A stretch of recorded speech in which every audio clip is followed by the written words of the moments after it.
नमस्कार दोस्तों, आप सभी का श्री कृष्णा क्लासेस कादीपुर के यूट्यूब चैनल पर हार्दिक स्वागत है। आज हम आप सबके बीच में पॉलिटी के टॉप 30 प्रश्नों को डिस्कस करेंगे। यदि आप चैनल पर नए हैं तो चैनल को सब्सक्राइब करें, वीडियो पसंद आए तो लाइक और शेयर करिए, ज़्यादा से ज़्यादा लोगों को पहुँचाइए। किसी भी एग्जाम की तैयारी कर रहे हो, ये सारे प्रश्न बहुत ही इंपॉर्टेंट हैं। चलिए शुरू किया जाए। पहला प्रश्न है, भारतीय संविधान में मूलभूत अधिकार किस संविधान से लिया गया है? तो मूलभूत अधिकार मतलब मौलिक अधिकार, ये लिया गया है यूएस से, यानी अमेरिका के संविधान से लिया गया है। तो कितने मौलिक अधिकार हैं? तो 6 मौलिक अधिकार वर्तमान में है। मूल संविधान में इनकी संख्या थी 7।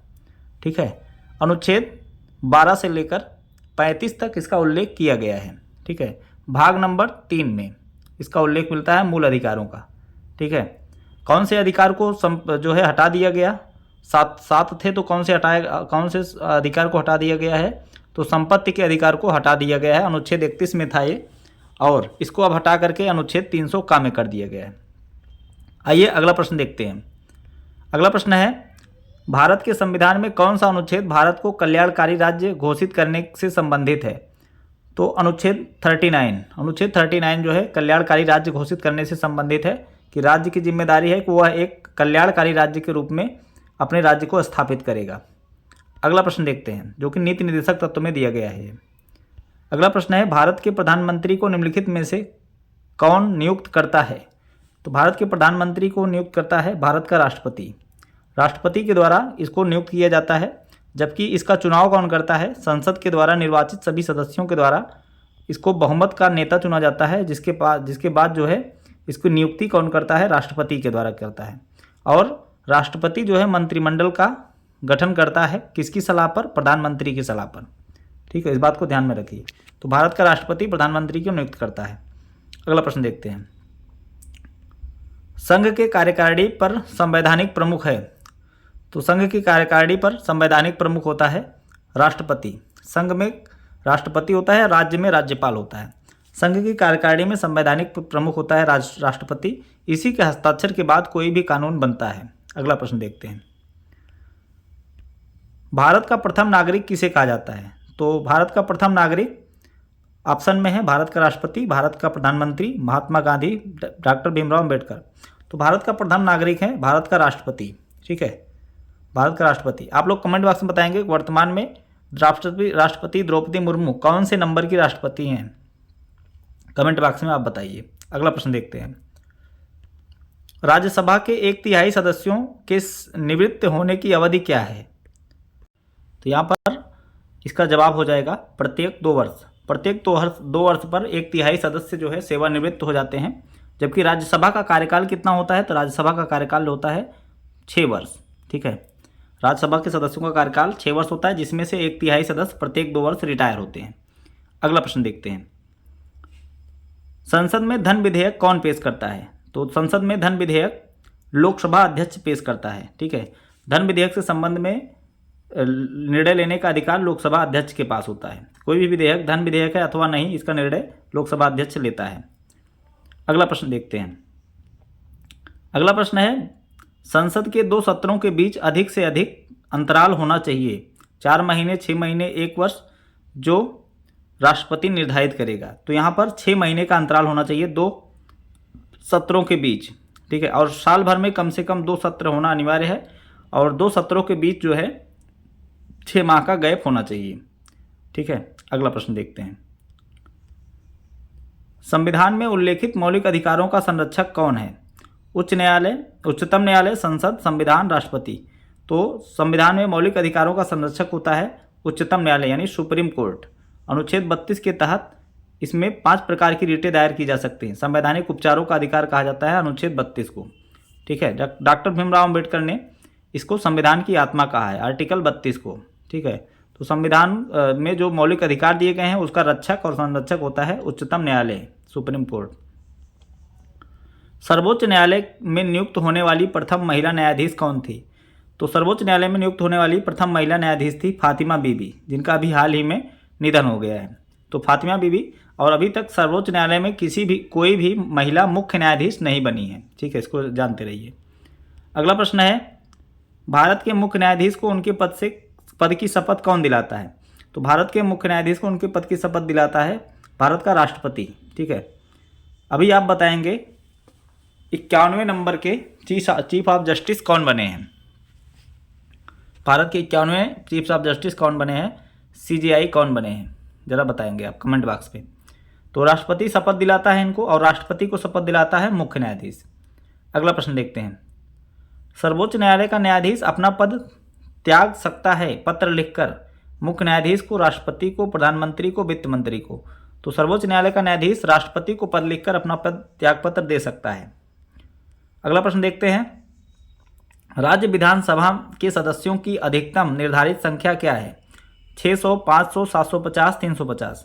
तो यहाँ पर 500 सदस्यों को जो है निर्धारित किया गया है कि 500 से ज़्यादा किसी भी विधानसभा में सदस्य नहीं होंगे, और जिसमें से सबसे ज़्यादा विधानसभा सदस्य हैं उत्तर प्रदेश में 403 विधानसभा सीटें हैं। ठीक है, 500 से अधिक निर्धारित संख्या नहीं हो सकती है। अगला प्रश्न देखते हैं। राज्य के सभी कार्यकारी निर्णय किसके नाम पर लिए जाते हैं। तो अभी मैंने बताया संघ के निर्णय जो है लिए जाते थे राष्ट्रपति के नाम पे, और राज्य के निर्णय लिए जाएंगे राज्यपाल के नाम पर। अगला प्रश्न देखते हैं। उच्चतम न्यायालय भारत के उच्च न्यायालय के न्यायाधीश कितने आयु तक अपने कार्यकाल का अधिकारी रह सकता है।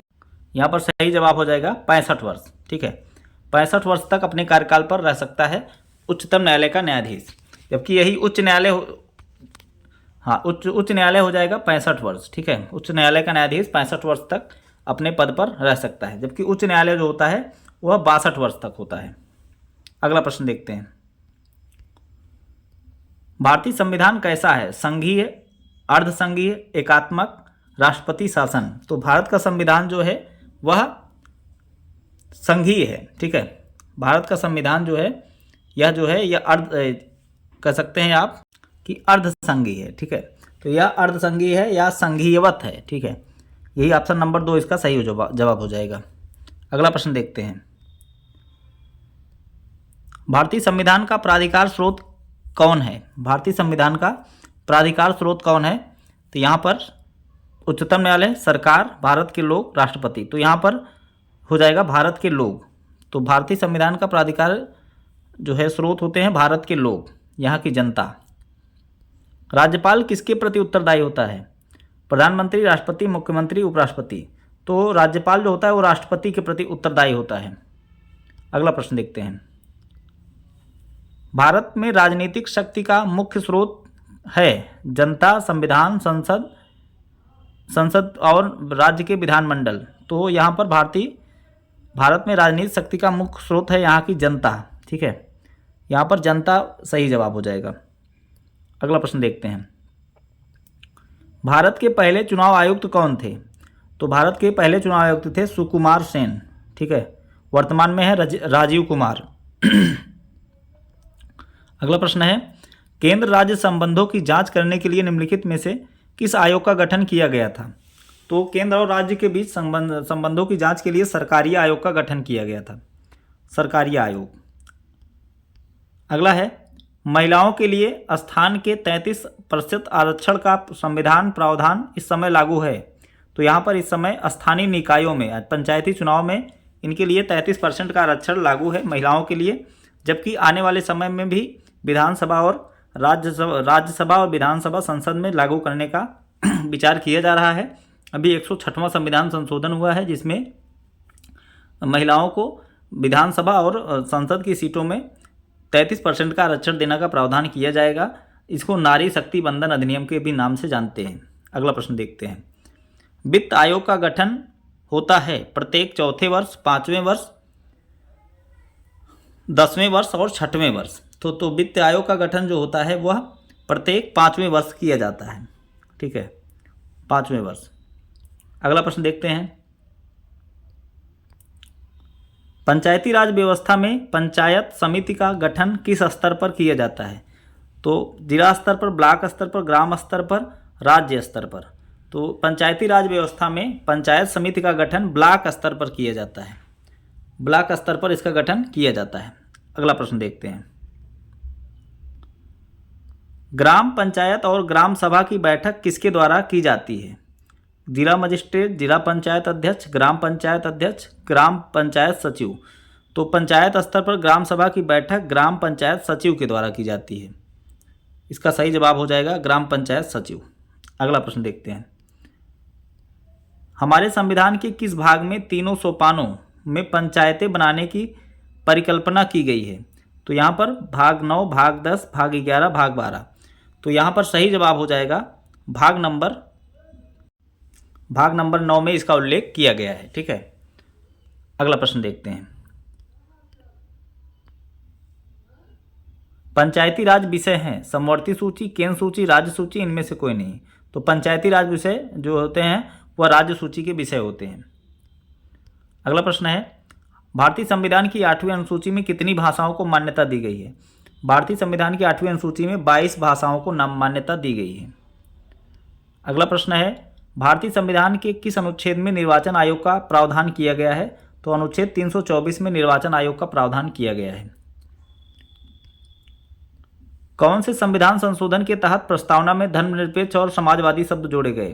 तो 42वां संविधान संशोधन 1976 के तहत समाजवादी और पंथ निरपेक्ष शब्द जोड़े गए। तो ये रहे आज के दिन के टॉप 30 प्रश्न। आपको वीडियो कैसा लगा कमेंट बॉक्स में बताएंगे, और आपके कितने प्रश्न सही हुए हैं आप कमेंट बॉक्स में उसको बताइए। धन्यवाद, मिलते हैं किसी नेक्स्ट वीडियो में।